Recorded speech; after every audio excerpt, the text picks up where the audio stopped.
Welcome back to RR educations. APPSC group 2 మెయిన్స్లో భాగంగా మనం ఆంధ్రప్రదేశ్ చరిత్ర సంస్థ చూస్తున్నాం. గత ప్రీవియస్ క్లాస్లో మనకు గిరిజన తెగల సంస్థల భాగంగా కొంతవరకు నేర్చుకున్నాం అని జానపద నృత్యం నుంచి ఉరుము నృత్యం అని తప్పెటగుల్ని కొంతవరకు నేర్చుకోవడం జరిగింది. ఈ టాపిక్తో మన పీడిఎఫ్ కంప్లీట్ అయిపోతుంది. మనకు పీడిఎఫ్ కూడా అవైలబుల్గా ఉంది. టోటల్ మీకు 39 రూపీస్కి 39 రూపీస్కి ఈ పీడిఎఫ్ అయితే మీకు ప్రొవైడ్ చేయడం జరుగుతుంది. ఇంత 39 రూపీస్కి. ఓకే, మీరు పీడిఎఫ్ కావాలి అంటే కనుక 6300498822లో వాట్సాప్ నెంబర్లో అయితే మీరు కాంటాక్ట్ అయితే అవ్వచ్చు. ఓకే, గిరిజన తెగ యొక్క సంస్కృతులు భౌగోళికంగా అరణ్యాలు, కొండ ప్రాంతాలు, అదేవిధంగా ఒంటరి ప్రాంతాల్లో నివసిస్తూ అటవీ ఉత్పత్తులు లేదా పోడు వ్యవసాయంపై ఆధారపడుతూ ప్రత్యేకమైనటువంటి భాషా సంస్కృతి కావచ్చు, వారి యొక్క వేషధారణ కావచ్చు, వారి యొక్క జీవన విధాన్ని కలిగి ఉన్న వారిని గిరిజనులు అని పిలుస్తారు. వీరందరినీ కూడా ఈ లక్షణాలు మాత్రం ఉండాలి, వీరినే గిరిజనులు అని పిలవడం జరుగుతుంది. అయితే గిరిజన జీవితంలోని మొత్తం సమాజంలో వారి యొక్క సంబంధాలు బంధుత్వంపై ఆధారపడి ఉంటాయి. ఈ బంధుత్వాలు అనేవి కేవలం సామాజిక వ్యవస్థపైనటువంటి సూత్రం మాత్రమే కాకుండా వారి యొక్క ఆస్తి సంక్రమణ, అందుబాటున శ్రమ విభజన వంటి విశిష్టాధికారుల యొక్క పంపిణీ సూత్రం కూడా. దానిలో భాగంగా గిరిజన సమాజాలు అనేవి చిన్నవిగా ఉండి ప్రత్యేకమైన నైతిక విలువలు మరియు ప్రత్యేక మతము వంటి ప్రత్యేక ప్రాపంచిక దృష్టిని కలిగి ఉంటాయి. ఓకే, వీరి రాజ్యాంగంలో సూచించేటి షెడ్యూల్ ట్రైబ్ అనే పదాన్ని ఉపయోగించడం జరిగింది. అయితే భారత ప్రభుత్వం 1950లో 571 ఆదిమ జాతులను షెడ్యూల్ ట్రైబ్స్గా పరిగణించింది. ఎన్ని? 571. నోట్ చూడండి, షెడ్యూల్డ్ తెగ లేదా షెడ్యూల్డ్ కులం అనే పదాన్ని మొట్టమొదటిసారిగా మనకు సైమన్ కమిషన్, ఈ కమిషన్ సైమన్ కమిషన్ ఉపయోగించడం జరిగింది. ఓకే, 1935లో పార్లమెంట్ చే ఆమోదించినటువంటి 1935 భారత ప్రభుత్వం చట్టంలో మొదటిసారిగా షెడ్యూల్డ్ కులాలు అనే పదాన్ని అధికారికంగా ఉపయోగించింది. వెరీ వెరీ ఇంపార్టెంట్ మనకి. ఓకే, అయితే ఈ ఆదిమ జాతులకు సంబంధించిన ఆదివాసీ సాంస్కృతిక పరిశోధన మరియు శిక్షణ సంస్థను మనకు హైదరాబాద్లో, తెలంగాణ రాష్ట్రంలోని హైదరాబాద్లో ఏర్పాటు చేయడం జరిగింది. అయితే ఆంధ్రప్రదేశ్లోని గిరిజనుల గురించి అధ్యయనం చేయడానికి క్రిస్టోఫర్ హ్యూమన్ అండి, పేరు హైమన్ డోర్ఫ్ అంటారు. 1940లో పిలిచినటువంటి the Chenchus of Hyderabad, the Reddis of Bison Hills అనే గ్రంథం ఎంతో దోహదపడింది. రాసిన వారు హైమన్ డోర్ఫ్. ఓకే, అయితే ఆంధ్రదేశంలో లేదా ఆంధ్రప్రదేశంలో ఆదిమ జాతుల అనే గ్రంథాన్ని రచించిన వారు డిఆర్ ప్రతాప్ గారు. డిఆర్ ప్రతాప్ రాసింది ఆంధ్రదేశంలో లేదా ఆంధ్రప్రదేశ్లో ఆదిమ జాతులు అనే గ్రంథాన్ని. నోట్ చూడండి, అసలు భారతదేశంలో షెడ్యూల్ ట్రైబ్స్ లేదా తెగలు ప్రకటించే వారు ఎవరంటే మనకు భారత రాష్ట్రపతి రాజ్యాంగంలోని అధికరణ 342 సబ్ ఆర్టికల్ 1 ప్రకారం ఈ షెడ్యూల్డ్ తెగ లేదా జాతులు ప్రకటించడం జరుగుతుంది. రాష్ట్రాలైతే సంబంధిత రాష్ట్ర గవర్నర్లను, అదే సంబంధిత కేంద్రపాలిత పాలకులను సంప్రదించి ఈ షెడ్యూల్డ్ తెగలను భారత రాజ్యాంగంలోని అధికరణ 342 సబ్ ఆర్టికల్ 1 ప్రకారం భారత రాష్ట్రపతి ప్రకటించడం జరుగుతుంది. ఓకే, కొన్ని ముఖ్యమైన తెగలు చూద్దాం. మొదటిగా చెంచులు అనే తెగ. ఈ చెంచులు అనేవారు మనకు ఆంధ్రప్రదేశ్లోని నల్లమల అడవులలో నివసించే తెలుగు మాట్లాడే ఆహార సేకరణ తెగ. వీరు నల్లమల అడవులు నిలుస్తారు, తెలుగు మాట్లాడతారు. వీరు ఆహార సేకరణ తెగ చెప్పొచ్చు ఈ చెంచులు అనేవారు తెగ. అయితే వీరు ఆంధ్రప్రదేశ్లో ఆంధ్రప్రదేశ్లో షెడ్యూల్ తెగగా గుర్తింపు పొందారు ఈ చెంచు తెగలు. చెట్టు కింద నివసించే వారే చెంచులు అని మనకు పర్యావరణ శాస్త్రం పేర్కొంటుంది. చెట్టు కింద నివసించే వారే చెంచులు మనకు పర్యావరణ శాస్త్రం పేర్కొంటుంది. అయితే వీరు సన్నగా ఉంటారు, పొడవుగా ఉండి వెడల్పాటి ముఖంతో మరియు వెడల్పాటి ముక్కుతో ఉంగరాల జుట్టుతో నల్లని శరీరాన్ని కలిగి ఉంటారు. ఈ లక్షణాలని ఈ చెంచు తెగలో కనపడడం జరుగుతుంది. అయితే వీరి యొక్క గ్రామాన్ని లేదా వీరు నివసించే ప్రాంతాన్ని పెంట లేదా గూడెం అంటారు. పేట కాదండి, పెంట లేదా గూడెం అని పిలుస్తారు. ఓకే, ప్రతి పెంటాలో కొన్ని గుడిసెలు ఉంటాయి. అవి ఒకదానికొకటి దూరంగా ఉంటాయి మరియు బంధుత్వ నమూనా ఆధారంగా ఈ కలిసి ఉంటాయి ఈ గుడిసెలు లేదా పెంట అనేవి. 2 లేక 3 గుడిసెలున్న నివాస ప్రాంతాన్ని పెంట అని అంటారు, లేదా అంతకన్నా ఎక్కువ సంఖ్యలో గుడిసెలున్న ప్రాంతాన్ని గూడెం అని పిలవడం జరుగుతుంది ఈ చెంచు తెగల్లో. ఓకే, అయితే వీరి గురించి ఒక ప్రస్తావన మన మనుస్మృతిలో ప్రస్తావన జరిగింది ఈ చెంచు తెగల గురించి. వీరిని చెంచు కులం అని చెంచ్వారని, చెంస్వరని మరియు చొంచార్లు అని కూడా పిలవడం జరుగుతుంది. ఈ చెంచులు అనేవారు పాక్షిక సంచార జాతులు. అలానే చెంచు ప్రజల యొక్క ఆదర్శప్రాయుడి సరళతతో జీవితాన్ని గడపడం జరుగుతుంది. ఓకే. వీరిలో చాలామంది ఇప్పటికీ అడవి నుండి ఆహారాన్ని సేకరించి తమ అవసరాలు తీర్చుకోవడానికి అడవిలో తిరగడం జరుగుతుంది నేటికి కూడా. నల్లమల్ల అటవీ ప్రాంతంలో. చెంచులు వీరు వేర్లను, పండ్లను, దుంపలను అలానే బీడి ఆకును, మెహువా అనే పువ్వును, తేనెను వంటి కొన్ని పదార్థాలను చింతపండు నుండి సేకరించి వ్యాపారులకు మరియు ప్రభుత్వ సహకార సంస్థలకు అమ్మడం ద్వారా కొద్ది ఆదాయాన్ని కూడా నేటికి పొందడం జరుగుతుంది. అయితే పురాణాల ప్రకారం వీరి యొక్క మూలాలు అహోబిల నరసింహస్వామి మరియు చెంచుల యొక్క ఆడపడుచుంటి చెంచితను. ఎవరు? ఈ నరసింహస్వామి. చెంచుల యొక్క ఆడపడుచుంటి చెంచితను. అలానే శ్రీశైల మల్లికార్జున చెంచు లక్ష్మి వివాహం అన్నట్లు మనకు ఈ పురాణాల ప్రకారం తెలుస్తుంది. ఎవరు? అహోబిల నరసింహస్వామి ఏమో ఈ యొక్క చెంచుల ఆడపడుచు చెంచితను. శ్రీశైల మల్లికార్జునుడు చెంచు లక్ష్మి వివాహం అన్నట్లు మనకు పురాణాల ప్రకారం తెలుసుకోవడం జరుగుతుంది. అయితే వీరికల్లో గ్రామ పెద్ద లేదా పెద్ద మనిషి వ్యక్తి ఉంటాడు. వీరు సాధారణంగా ఒక కుటుంబం లేదా గ్రామంలో సామాజిక సామరస్యాన్ని కాపాడే అధికారం కలిగి ఉండడం జరుగుతుంది. గ్రామ తలారి అంటారు కదా ఇప్పుడు అలా. సాధారణంగా గ్రామంలోని అన్ని విషయాలు అతని సలహా మరియు మాట అంతిమంగా ఉంటాయి. ఇతనే ప్రధానం అన్నమాట. అదే వీరి కాలంలో మనకు వితంతు పునర్వివాహాలు వీరిలో సర్వసాధారణంగా ఉన్నాయి. వితంతు పునర్వివాహాలు వీటిలో చెంచు తెగల్లో. చెంచు స్వామి పితృస్వామికం, పితృస్వామికం మరియు పితృగోత్రీయం. ఓకే. తండ్రే పెద్దగా ఉంటాడు ఇక్కడ. పితృస్వామికం లేదా పితృగోత్రీయం. చెంచులు తమ తెగలోనే వివాహాలు చేసుకుంటారు. తెగలో వివిధ వంశాల వారు కూడా ఉంటారు. అలానే ఒకే వంశంలో వివాహాలు అనేవి ఉండవు, నిషేధం. ఓకేనా. అలానే చిన్న దాంపత్య కుటుంబాలు ఎక్కువగా ఉన్నాయి. స్త్రీలు పురుషులతో సమాన హోదాను పొందుతారు. పరిపక్వత తర్వాత మాది వివాహాలు చేసుకోవడం జరుగుతుంది. చిన్న వయసు వివాహాలు జరగవు. దాన్ని బట్టి ఇది అర్థమవుతుంది. స్త్రీలు కూడా పురుషులతో సమాన హక్కులను పొందారు లేదా సమాన హోదాను పొందారు. చిన్న వయసులో వివాహం అని నిషేధం తెలుస్తుంది.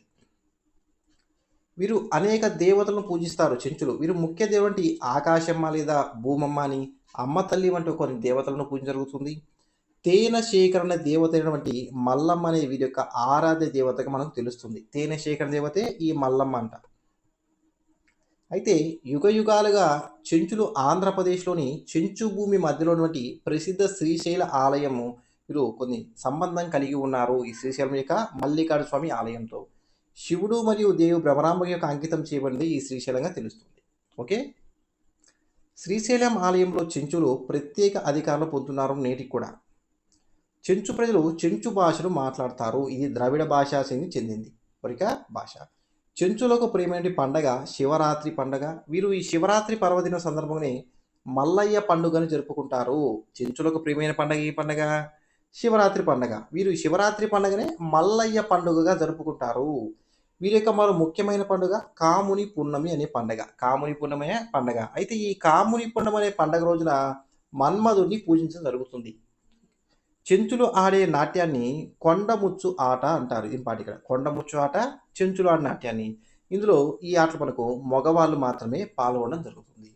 చెంచులలో కొన్ని ఉపజాతులు ఉన్నాయి. వాటిని కోయ చెంచులని, కొండ చెంచులని, చెంచు దాసర్లని, మరియు యానాది చెంచులని మరియు ఊర చెంచులని వివిధ ఉపజాతులు అన్నీ కూడా ఈ చెంచు జాతులు మనకు కనపడుతున్నాయి. నెక్స్ట్ కోయలు అనే తెగలు. కోయలను సాధారణంగా కోయలు అని, కొయ్యలు లేదా కోయ దొరలు లేదా దొరల సత్తం అని కూడా వివిధ పేర్లతో పిలుస్తారు ఈ కోయలను. అయితే వీరు కోయలని వీరు సాధారణంగా అధిక మొత్తంలో గోదావరి మరియు శబరి, సీలేరు యొక్క నదీ పరివాహక ప్రాంతాల్లో ఉభయ గోదావరి జిల్లాలో ఉన్నారు ఈ కోయలు. అదేవిధంగా కోయలు తమని తాము భీముని వారసునిగా లేదా కోయ దొరలుగా చెప్పుకున్నారు ఈ కోయ తెగలు. వీరు మాట్లాడే భాషకు కోయ భాష అంటారు. దీన్ని గాలి భాష అని కూడా అంటారు. ఇది గోండీ భాషకు చెంది ద్రవిడ భాష నుండి. గోండీకి సంబంధించి ద్రవిడ భాషే ఈ కోయల యొక్క భాష. దీన్ని గాలి భాష అని కూడా తెలుస్తుంది. అయితే కోయలు గతంలో సాయుధ సైనికుడిగా వివిధ పాలెగాలు ఉంటారు కదా మనకు, కర్నూలు పాలెగాడు అట్లా. ఆ పాలెగాల సేవలో ఉండి పోడు వ్యవసాయం చేసేవారు గతంలో. అయితే అలానే వీరు జొన్నలు, రాగులు, సొజ్జలు వంటి చిరుధాన్యాలు ఉత్పత్తి చేస్తారు.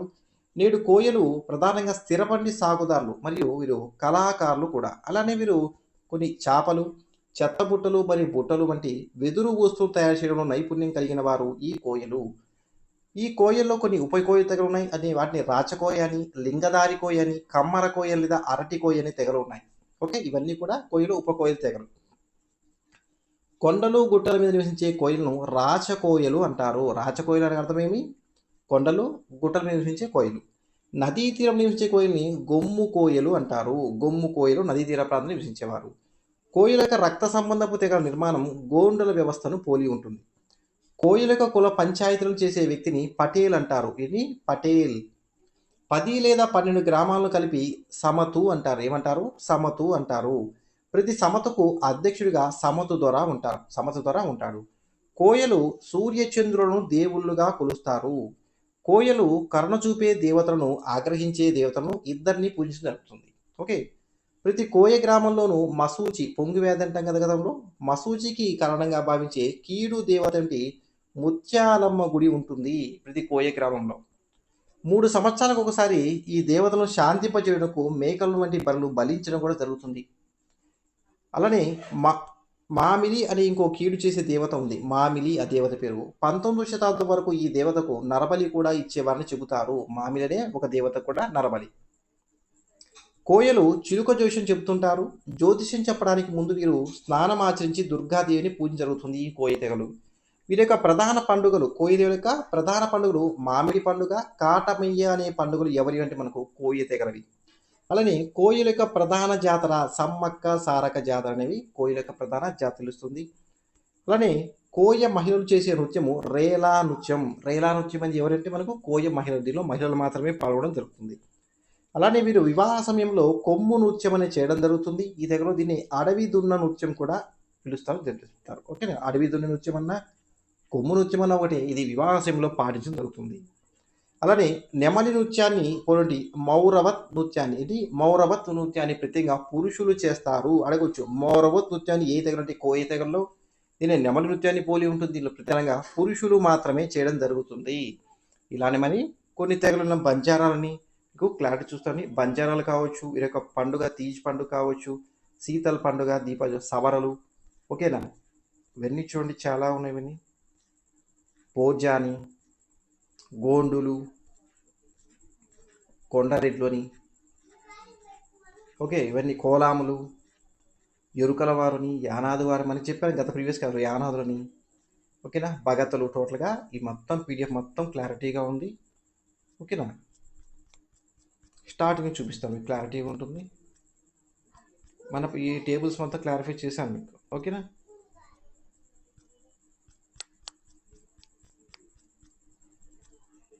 చూడండి ఇక్కడ మీకు ఓకే, పరిచయకారికి చెప్పాను, ఇవన్నీ చెప్పాను. దగ్గరగా 30+ ఉన్నాయండి జానపద సంబంధించినవి మొత్తం కావచ్చు. బుర్ర కథలని చాలా ఉన్నాయి. ఇవన్నీ కూడా హరికథ కావచ్చు, హరికథ పితామృతో తోలుబొమ్మలాట కావచ్చు. ఇవన్నీ కూడా కొన్ని శాసనాధారాలు కూడా చెప్పడం జరిగింది. కోలాటం కావచ్చు, దింసా నృత్యం విశాఖలోని అరకు ప్రాంతంలో చేస్తారు. ఓకేనా, కొరవంజి అని, తప్పెట గూళ్ళు, ఉరుము నృత్యం, చెక్క భజనలోని ఘట నృత్యం కావచ్చు, రేలా నృత్యం, కీలుగుర్ర నృత్యము, కనక తప్పెట్లు, భాగవతులు, శరభ నృత్యం అని, గంగిరి కోల పందాలు కావచ్చు, పగటి వేషాలు కావచ్చు. ఇవన్నీ కూడా అలాగు తొక్కడం అని, గొల్లు శుద్ధలు అని నీతి వాక్యాలు చెప్పడం గొల్లు శుద్ధలు అంటారు. అసాది కథ అని, పిచ్చికుంట్ల కథలు కావచ్చు, జుమ్ముకుల కథ, జక్కుల కథ అని, శారద గారు లేదా ఒగ్గు కథలు కావచ్చు, బుడబొక్కల వారు, సాధనాశులు, గరగ లేదా వీరుల కొలువు అంటే ఏంటి, దొమ్మరాట అంటే ఏంటి, గొరవయ్యల నృత్యం, వీరనాట్యం అంటే ఏంటి, గోబీ నృత్యం, డప్పు నృత్యం అని ఇవన్నీ కూడా చేయడం జరిగింది.